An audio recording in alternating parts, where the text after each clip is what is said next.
CH-42 app red city Hunter team में join होने से पहले आरव को हमेशा यही लगता था कि उसका शहर बहुत सुरक्षित है, वहाँ किसी भी तरह का कोई खतरा नहीं है। लेकिन किसने सोचा था कि शहर में असली मैजिकल बीस्ट भी छुपे हुए होंगे और उसकी मौसी ने उसको जो भी बातें बताई थी वो झूठी या मनगढ़ंत नहीं थी। वो समझ गया था कि उसकी मौसी ने जो भी बातें कही थी वो बिल्कुल सच थी। धीरे धीरे आरव को ये सारी चीजें समझ आने लगी। उसका शहर बहुत बड़ा था और उसमें छुपने की बहुत जगह थी, इसलिए अगर मैजिकल बीस्ट के हाथों किसी इंसान की जान चली भी जाती थी तो पुलिस उस खबर को फैलने नहीं देती थी और वही के वही मामले को रफा दफा कर देती थी, क्योंकि शहर में रहने वाले आम लोगों को गलती से भी मैजिकल बीस्ट के होने की भनक लग जाती तो पूरे शहर में दहशत का माहौल फैल जाता। इसलिए ऐसी बातों को दबाकर रखना जरूरी था। आरव को जैसे ही लगा कि वो खतरे में है तो तुरंत ही उसने अपने वॉकी टॉकी जैसे दिखने वाले डिवाइस का बटन दबा दिया, जिससे उसके टीम मेंबर्स को उसकी लोकेशन का पता भी चल जाता और इस मैजिकल बीस्ट की परेशानी का भी। यही तो कहा था उस मायरा ने कि मुसीबत के वक्त ही मुझे इसका इस्तेमाल करना है, आरव ने सोचा। लेकिन जैसे ही उसने बटन दबाया किसी के पेट की जोर से गुर्राने की आवाज आई। जब भी वो बटन दबाता था यह आवाज बढ़ती ही जा रही थी। ऐसा लग रहा था मानो किचन में बैठा हुआ मैजिकल बीस्ट इस डिवाइस के सिग्नल को पकड़ रहा हो। तभी दो गहरी नीली आंखों ने किचन की खिड़की से उस इंसान की तरफ देखा जिसके पास से ये सिग्नल आया था, यानी कि आरव। देखने में तो वह मैजिकल बीस्ट बहुत डरावना था। उसकी आंखें किसी बास्केटबॉल जितनी बड़ी थीं और उसकी गर्दन देखकर ऐसा लग रहा था मानो किसी पेड़ का तना हो। उसे देखकर तो किसी के भी शरीर में झुरझुरी दौड़ जाती। हालांकि कैफेटेरिया में अंधेरा था, लेकिन आरव उस मैजिकल बीस्ट को किचन के कांच में देख पा रहा था। उसने इतना बड़ा मैजिकल बीस्ट आज तक नहीं देखा था। न सिर्फ वह देखने में डरावना था बल्कि उसके मुंह में सड़ा हुआ खाना भरा हुआ था जिसकी बदबू चारों तरफ फैल रही थी। ये क्या बकवास है, मैजिकल बीस्ट कब से सिग्नल रिसीव करने लगे? इससे तो मेरी छुपने की जगह भी पता चल गई। अब मैं क्या करूं? आरव ने मन ही मन कहा। जैसे ही आरव ने अपनी टीम को सिग्नल भेजा था उस मैजिकल बीस्ट ने तुरंत ही आरव को ढूंढ लिया। उस मैजिकल बीस्ट ने फिर वो अजीब आवाज निकाली और इस वक्त उसकी नज़र आरव पर ही थी। अचानक उसकी आंखें छोटी होने लगी। मैक्सिमम लिमिट तक पहुंचते ही उसकी आंखों में ऐसी लेजर जैसी लाल रंग की लाइट निकली जो किचन के कांच को चीरकर डाइनिंग टेबल के बीच से सीधा आरव की तरफ आ रही थी। ये देखकर तो आरव घबरा ही गया। यह मास्टर तो बिना कुछ किए ही मुझ पर हमला कर रहा है। आखिर मुझ जैसे नन्हे बच्चे ने इसका क्या बिगाड़ा है? ये तो उसके हॉस्टल वाली आंटी से भी ज्यादा गया गुजरा है, जिससे एक्स्ट्रा पनीर मांगो तो वो चिढ़ती थी। आरव मन में बुदबुदाया। आरव की किस्मत अच्छी थी, वह पहले भी एक मैजिकल बीस्ट का सामना कर चुका था और इसलिए आरव तुरंत उस जगह से हटकर कैफेटेरिया के गेट से बाहर आ गया जिस जगह पर आरव पहले छुपा हुआ था। अगले ही पल वह जगह जलकर काली हो गई और अगर वह वहां से न हटा होता तो वो भी जल होता। जैसे जैसे किसी मैजिशियन की स्टारडस्ट पावर बढ़ती जाती है उनके शरीर में भी बदलाव आते थे। हालांकि यह बदलाव देखने में तो नहीं आते, लेकिन यह उन्हें बैटल में बहुत मदद करते हैं। आरव भी बहुत चालाक था। वह जानबूझकर कैफेटेरिया के दरवाजे के इतने पास छुपकर बैठा था ताकि ऐसे कंडीशन आने पर वो वहां से भाग सके। लेकिन सब कुछ इतना आसान नहीं था जितना आरव ने सोचा था। पहला हमला करते ही वो बड़ी बड़ी आंखों वाला मैजिकल बीस्ट आरव की तरफ बढ़ रहा था और उसकी आंखें फिर से छोटी होने लगी थी। मतलब वो फिर से आरव पर हमला करने वाला था। कुछ ही सेकंड्स में उसकी आंखों से वह लाल लेजर लाइट निकलने लगी। आरव ये देखकर हैरान रह गया था।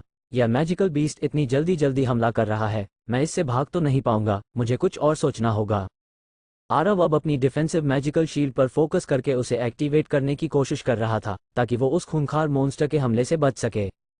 आरव अपनी शील्ड एक्टिवेट करने ही वाला था कि तभी दूर बास्केटबॉल ग्राउंड से एक आवाज आई, वॉटर शील्ड डिजॉल्व। ये बोलते ही आरव के सामने पानी बहने लगा था और कुछ ही पलों में ये पानी एक बड़ी शील्ड में बदल गया और जैसे ही उस मैजिकल बीस्ट की लाल लेजर लाइट इस शील्ड पर पड़ी तो उसका असर खत्म हो गया और वह लाल लाइट पानी की हजारों बूंदों में मिल गई।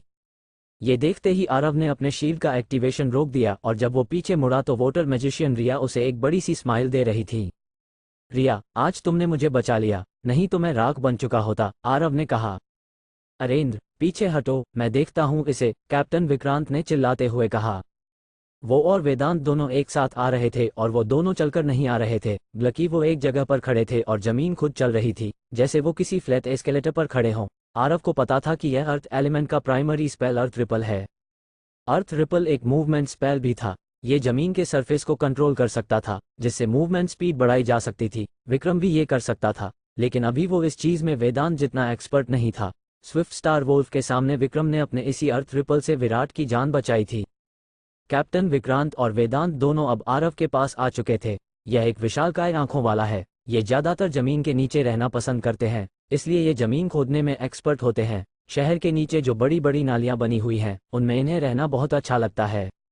ये अपनी गर्दन लंबी भी कर सकते हैं और अपनी आंखों से एक लाल लेजर लाइट छोड़ते हैं जो किसी भी चीज को जलाकर राख कर सकती है। ये बिल्कुल चूहे जैसे होते हैं, इसलिए इनकी संख्या बहुत जल्दी बढ़ती है और इन्हें एप रैट इसलिए कहते हैं क्योंकि ये नॉर्मल चूहों से कई गुना बड़े होते हैं। ये किसी भी कंडीशन में जिंदा रह सकते हैं और हमारे शहर के अंदर नालियों में तो ये बहुत ज़्यादा पाए जाते हैं।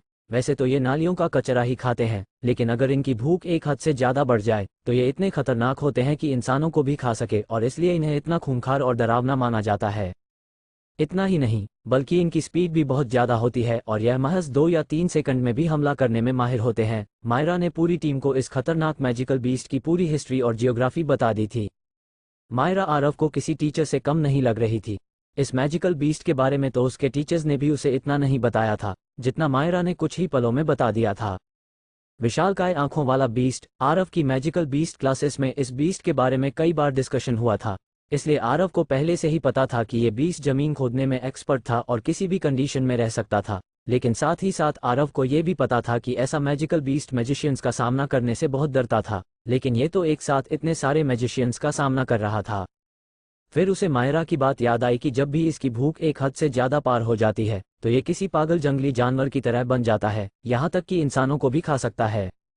उसके टीम मेंबर्स आरव के स्कूल के बच्चों जैसे नहीं थे जो मैजिकल बीस्ट के सामने आते ही दुम दबाकर भाग जाते।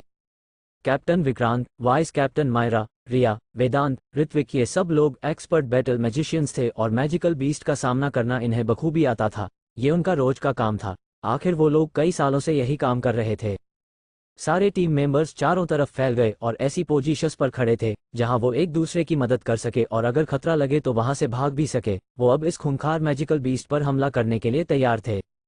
सिटी हंटर टीम की यही सबसे बड़ी खासियत थी।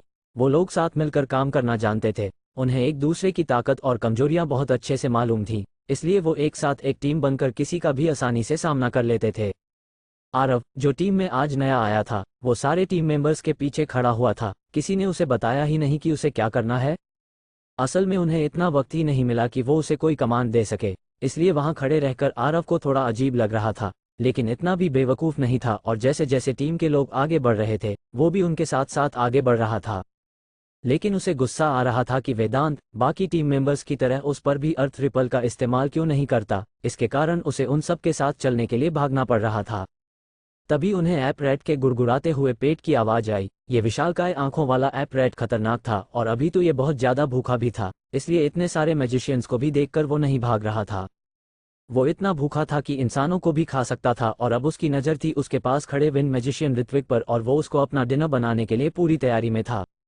लेकिन अभी उसका पाला ऋत्विक से नहीं पड़ा था। ऋत्विक एक बहुत टैलेंटेड और होशियार विंड मैजिशियन था। उसका एक्सपीरियंस और ट्रेनिंग दोनों ही बहुत ज़्यादा थी। वो ऐप रैट फिर से अपनी लाल लेजर लाइट का इस्तेमाल करने वाला था। तुम हम पर हमला करना चाहते हो तो आओ करो, विंड मैजिशियन ऋत्विक ने उसे छेड़ते हुए कहा।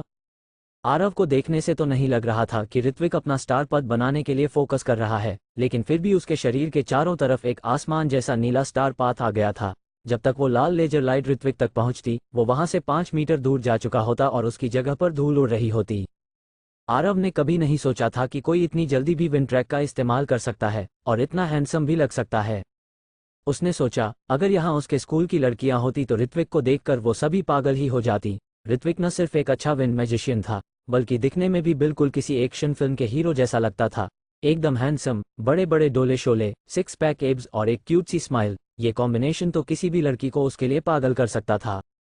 तुम्हें क्या लगता है तुम लोगों को नुकसान पहुंचा पाओगे? तुम कुछ भी नहीं कर पाओगे। ऋत्विक अब एक टेबल के सामने खड़ा हुआ था और मुस्कुराते हुए ये सब कह रहा था। जैसे ही उस ऐप रैट ने देखा कि इस छोटे से विंड मैजिशियन पर उसकी लाल लेजर लाइट का कोई भी असर नहीं हुआ, वो गुस्से से पागल हो गया। अब वो कैसे भी करके इस विंड मैजिशियन को उसकी असली जगह दिखाना चाहता था, इसलिए वो ऋत्विक की तरफ तेजी से दौड़ा। इस विशालकाय आंखों वाले ऐप रैट की स्पीड उस स्प्रिट वॉल्व से भी ज्यादा थी जिसका सामना आरव ने अपने प्रैक्टिकल में किया था। अगर उस स्विफ्ट स्टार स्प्रिट वॉल्व ने स्टूडेंट्स पर इतनी तेजी से अटैक किया होता, उन सभी के शांत होने के बावजूद भी वो इतनी तेजी से अपने मैजिक स्पेल इस्तेमाल नहीं कर सकते थे। स्टूडेंट्स को अपनी मैजिक स्पेल इस्तेमाल करने में कम से कम 6 सेकंड लगते थे और ये ऐप रैट तो सिर्फ 2 सेकंड में ही 40 मीटर की दूरी पूरी करके ऋत्विक के पास आ गया था। आरव को पता था कि ऋत्विक एक बहुत ताकतवर विंड मैजिशियन था, लेकिन उस ऐप रैट की स्पीड देखकर आरव डर गया कि कहीं ऋत्विक को कुछ हो न जाए। लेकिन टीम के बाकी मेंबर्स बिल्कुल शांत खड़े हुए थे, उनके चेहरे पर चिंता की कोई लकीर नहीं दिखाई दे रही थी। Win track flash step, Ritwik बिल्कुल भी डरा हुआ नहीं था। वो बस पूरे फोकस के साथ उस एपरेट को देखे जा रहा था और अपनी स्पेल कास्ट कर रहा था। जब तक उस एपरेट ने टेबल पर अपने पंजे मारे, ऋत्विक वहां से गायब हो चुका था और उस टेबल के चितवे उड़ चुके थे। जैसे ही उस एपरेट को समझ आया कि उसका पंजा ऋत्विक को नहीं लगा था, वो फिर से ऋत्विक को ढूंढने लगा। तभी तेज हवा की आवाज आई और ऋत्विक फिर से फ्लैश सटेप का इस्तेमाल करके वहां से 20 मीटर दूर पहुंच गया। जैसे ही उस खतरनाक एपरेट ने ऋत्विक की तरफ देखा, ऋत्विक फिर से अपनी जगह से गायब होकर एक अलमारी के पीछे पहुंच गया था।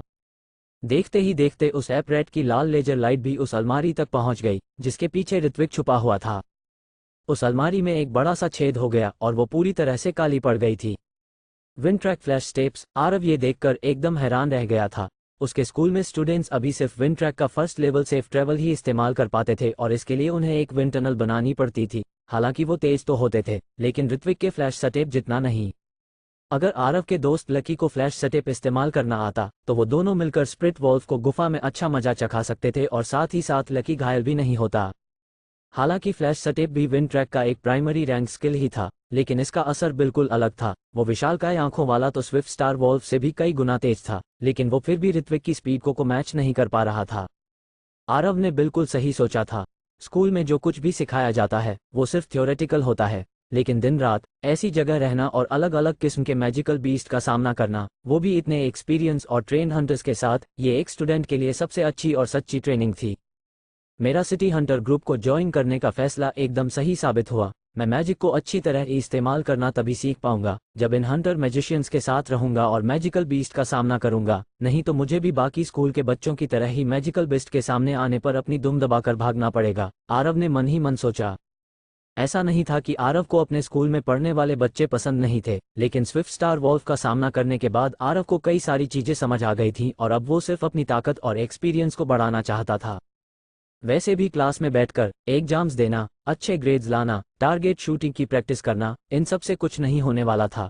अगर किसी को असली लड़ाई सीखनी थी, तो सिर्फ उसका एक ही तरीका था, एक असली मैजिकल बीस्ट का सामना करते रहना।